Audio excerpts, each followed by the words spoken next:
Hey, right, so we are getting ready for work. And that just reminded me, I had a dream last night.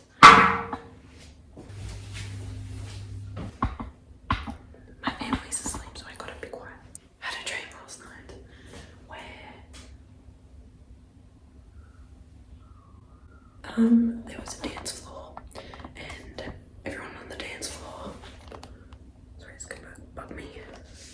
Everyone on the dance floor was doing TikTok dances and I was like, that's not dancing. I was like very adamant. I was like, that is not dancing. Thank you very much. And I got up there and I was like, boom, boom, boom, boom, boom, boom. I was like going some odd choices of moves on my part. It was very interesting. Yeah, getting ready to go to work. And I woke up this morning and was like, I don't want to wake up. But I did. All my practical trials are finished. It is now school holidays. And it is not a holiday. It is going to be filled with hard work and dedication and giving myself some perspective before school goes back and into trials and everything. So, yeah, it's going to be fun. Ow, ow, ow, ow, ow, ow, ow. It's going to be fun, like my hair. It's going to work. It's hard to make it work, you know. I went through a little bit of a crisis there about whether or not I should leave dancing and just focus on HSC, but then I kind of had a realization of like what I want to do, where I want to go. I don't need my HSC. So instead of spreading myself too thin in all areas, focus on one thing at a time for one. But what matters to me, finishing my last year of Dancing with All Star is important to me. Finishing off high school is important to me, but that gets done before dance finishes. So like school finishes, HSC finishes, and I'll have nothing if I drop dancing. But if I stay at dancing, I have my end of year concert to finish it off, which will be brilliant. Now we get a plan. I haven't done it for this long to give up on it now. And I haven't gone through what I've gone through with dancing to give up on it now.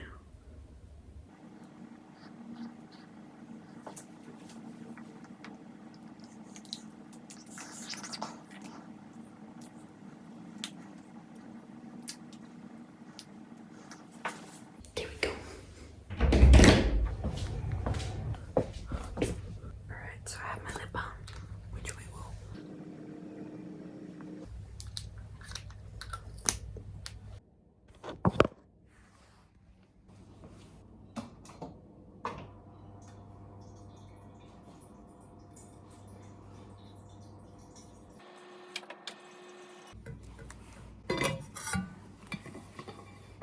Okay, let's go to work.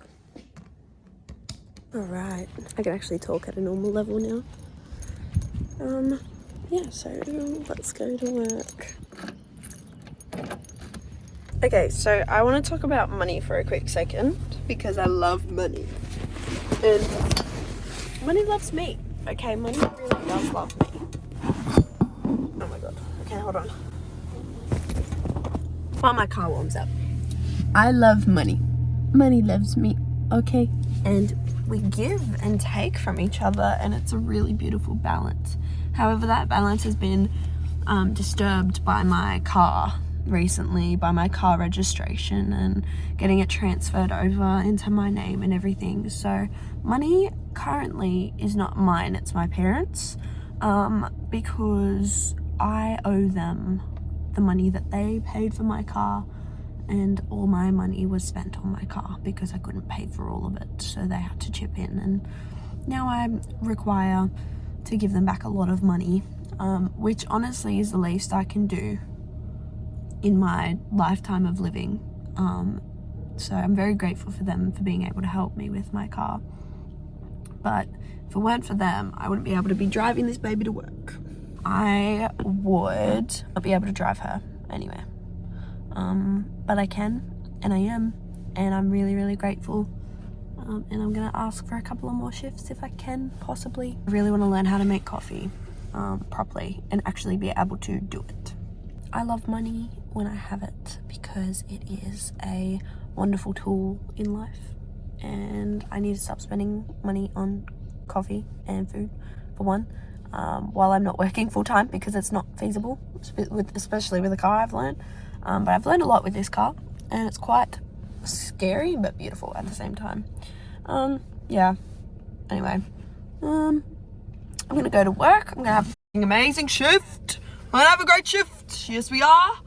And it's gonna be fabulous. And also, look what happened in this car. It was just this one, but this one happened because I picked it off.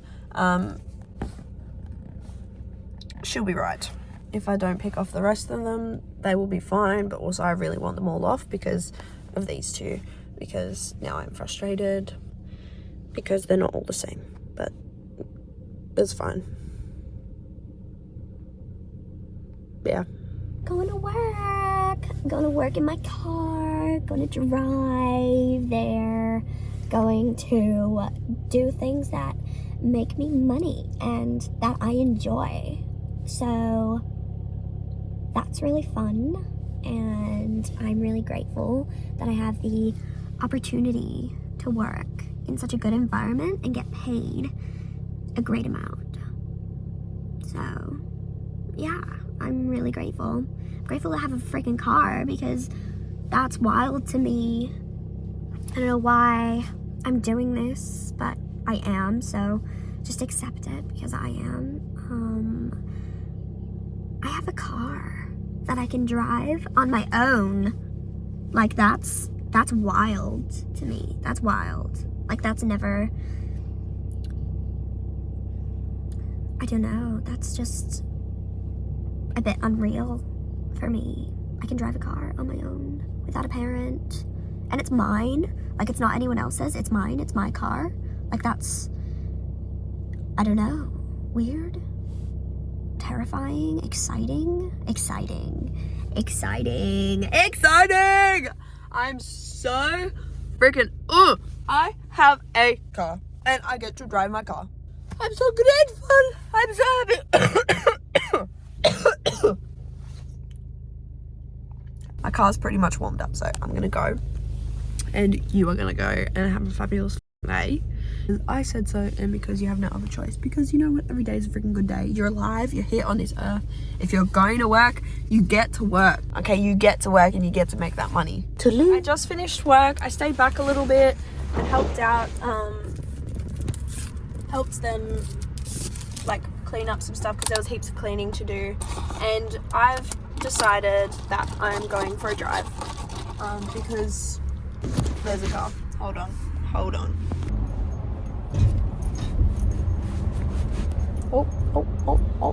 Oops. So I've decided I'm going for a drive. I just got myself a Starbucks. Even though the money thing, I've given myself enough for a Starbucks and for emergencies, and I have my money ready to pay back to my parents, and I am slowly doing that, which is good. I am going for a wee drive, and you know, you can come with me. So it's gonna be fun. Anyway, let's drive. So the reason why I want to go on a drive, I'm really happy I'm doing this because I haven't done this in a while because it's been so crazy with school and dancing and everything and being sick. So I just really wanted to record this and show that you need to make the time for yourself, and also learn to be proud of you and what you've achieved and done, because I can tell you right now that I have achieved some in the past 2 weeks. I've achieved some really big stuff.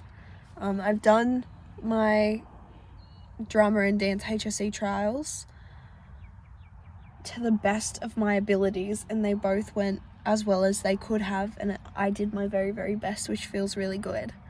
And I did that in amongst being sick, not really feeling the greatest, and I pushed past it in a way that I never have before. And it might sound like the littlest thing of oh, you were sick and you still did stuff, oh, good job. But usually I use that as an avoidance and not do anything. And it goes a lot deeper, especially with my drama IP, which I have kind of talked about, but also haven't in depth, which I feel like I can include in this, because it's based off a diary entry that I wrote, from a moment where I did not want to exist on this earth anymore. I need to find a way where I can put this in a spot. If I put it, does that work? Well, I mean, it does. Okay, wait. Seat back, all the way back, right? And then kind of reverse in my car. And then what the frick am I doing? Look at this right now. This is where we're at. Okay, hold on. Okay, so it was based off a diary entry that I wrote on a day where I did not want to be on this plane anymore. So that was really challenging in itself to write, but writing is better than doing it. And I actually got that from Billie Eilish herself when she wrote Listen Before I Go. She was like, well, it's better to put it in a song rather than doing it. So it was that, and it was very, very dark, very deep, very personal. And then I handed it in an edited version for my English assessment of writing a story about making a choice, and that got shut down by my teacher, who wasn't meant to be the one to read it. So I didn't write it for her. It was meant to be 2 other teachers that I thought, yes, this is perfect, they will completely understand this. And I got my friends to read it, and they were like, yes, Jenna, this is great. This is really good, but are you okay? And I was like, by the time I handed it in, I was in a point where I wasn't that bad, and I didn't want to not be on this earth. I wrote it to kind of, and I went into it knowing, okay, yep, I'm going to get criticized and feedback. I need to know this going into it. I can't get offended because it's a schoolwork. But those 2 teachers didn't end up marking it, and my teacher did, and she shut it down and was like, nothing happens, this is not good, there's no journey. And I was like, there's a very clear journey here, there's a very clear choice being made. It was called the choice, the choice of life or death, that was the thing, and it didn't end happy. So there's no choice being made. And I was like, oh, okay. I was a little bit upset and hurt about that, but I showed up in my vulnerability and had it exposed to someone it wasn't meant to be, and I've still shown up and been okay and worked through that. And then it came time for drama, HSE, and choosing our individual project or our IP, and I was really struggling to find one that I connected with and would have fun with and enjoy doing for my HSE. But then my teacher had this cool character from The Importance of Being Earnest, Cecily, if you know of that. So I was going to make a monologue for her, and I tried piecing together some stuff, and it just wasn't clicking. And then one night I was lying in bed, and I was like, I just had a moment in my brain. And so I got out the story that I wrote for English and annotated it on my iPad to add movement and stuff, and it really inspired me. And so I ended up starting an IP based on that. And I thought as well going into it, I was like, okay, this is going to be really hard. It's going to be really emotional. I need to make sure that I'm able to handle this and going to those deep, dark places to be able to do this. But it was, let's just say the first time I performed the IP is very different to how I performed it for my trials. They're 2 different pieces. Because the first one was I was a neutral character in the space, because I knew that doing something too personal I wouldn't be able to handle, or I thought I wouldn't be able to handle. So I wanted a neutral body in the space, a narrator, storyteller who tells her story, right? And I did, but it just was missing something, and it wasn't really clicking. Like, I was like, oh, did I choose the right one? Did I choose the wrong one? But nothing else was giving me any movement ideas. Like, it wasn't inspiring me to do anything. And like, I tried, and for me personally, I can't force creativity. And when I do, sometimes it's just like, it falls flat. I changed it and shifted the perspectives a little bit, because I was like, okay, well, we want a clear character, I think, is what I was missing, is a character. And so I came up with the idea of, oh, this is really confronting. Like, what do I want to, I had to delve into, like, what do I want to achieve through this performance? And I think it is because our society is so, like, I feel like there's two sides of the coin. There's like really, really sensitive, and then there's like could say anything and wouldn't be affected, right? And so I wanted to find a nice in between that kind of challenged, like that kind of challenges the audience to deal with these darker themes, because they are very real for a lot of people, and a lot of people don't deal with them. And I feel like it could bring, well, I felt like it could bring a sense of, I'm not the only one that's feeling this, a sense of, oh my God, people are feeling this, oh my God, like, this is a very real thing, and it's a very powerful thing. And the piece that I wanted to create was kind of to create that understanding for people that don't understand it, and that sense of, you're not lonely, you're not the only one, with the people that do understand it. So I did that by changing the perspective to a third person narration, which it was, but in a different way, not having a storyteller, but having, so, you know, there's this concept of when you pass and you're like in between, you're in the in-between, like you're waiting at the gates of heaven or whatever, you show up as your like happiest version of yourself. So the character that I was playing, which is virtually me because it's my story, the character I was playing was a little girl. She's, I reckon, about 5 to 7 years old, and she, I would say closer to 7 years old, and she was narrating. She's like in the in-between to go to heaven, but you know how you have like that unfinished business, and like you've got to overcome whatever you didn't before you died. And it was kind of that kind of a vibe, just to give like my character some context.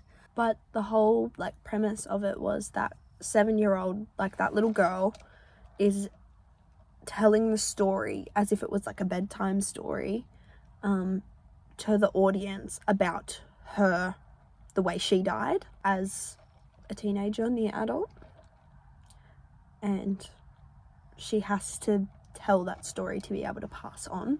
So it starts with, she had a choice to make, and it's like in this very like, she's a kid, she's got a blanket, she's got a box, like the box is kind of like her bed / her anchor, and she talks about like the monster under her bed and in her head, because that's the depression or the dark voice. And she changes from the 5-year-old to the monster under her bed, and it's not very, like, it's very confronting for me, one, to perform, and I'd never really performed it in that aspect to an audience until my trials, and I got really good feedback, so that's great in itself. But when I was performing it, it was really, really interesting. I felt nervous for one, but I felt so at peace afterwards, and I felt like I was like a glowing beam of light afterwards,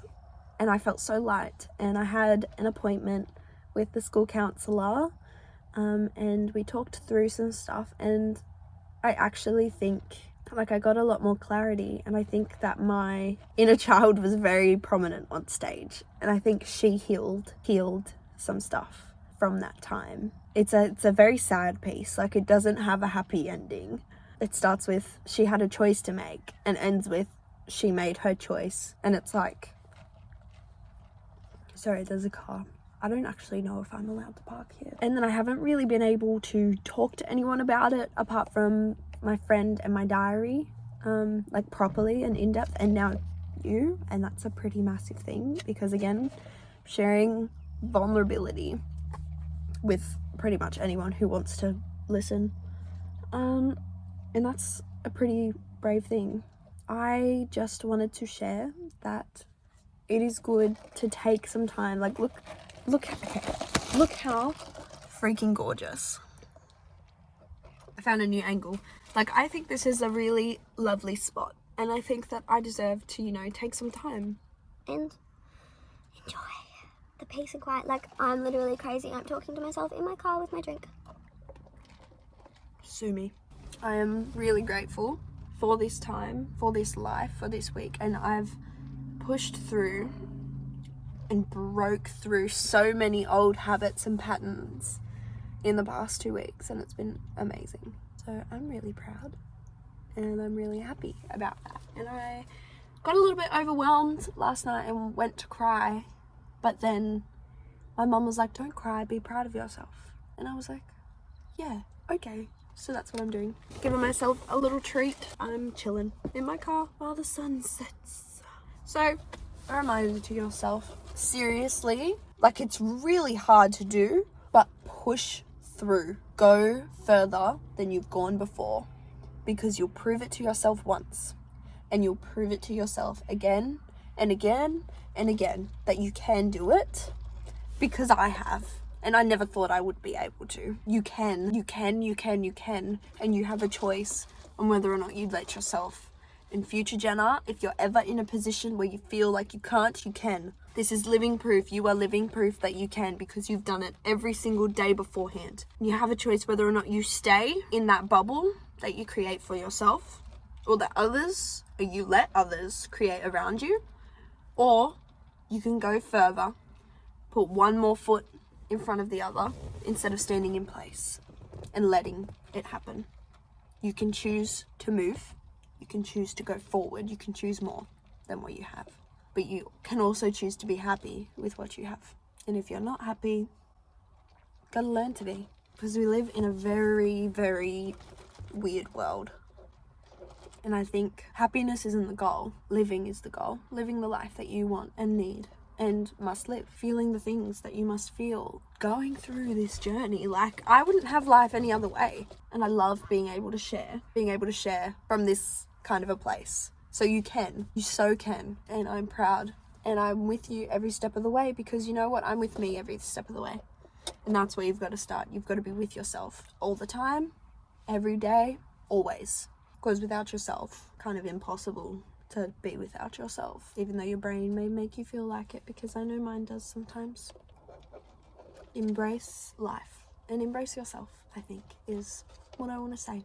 And just give yourself a pat on the back. You've pushed through, push that little bit further that you've never gone before, and just see. Because if it turns out bad, then okay, and you can either try again or let that go. Like, there's so much freedom. I think we're so afraid of failing that we don't even try.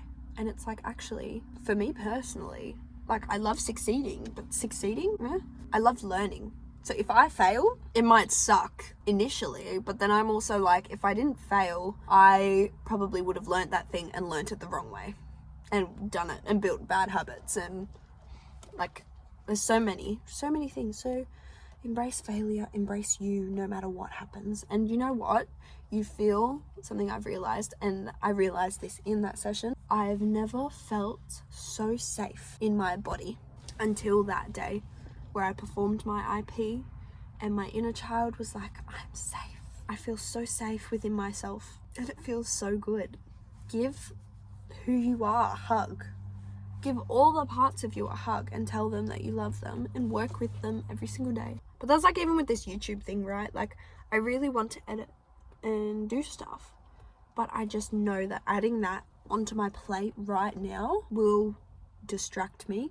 I'll get hyper fixated on it and do it for a bit, and it won't be consistent, because when I do it, I want it to be consistent. And that's the standard that I want to have set for myself with YouTube. And it's just not feasible right now for me personally, which is okay. That's something I need to learn, like, it's okay. All right, my lovely people, I'm gonna go. Okay.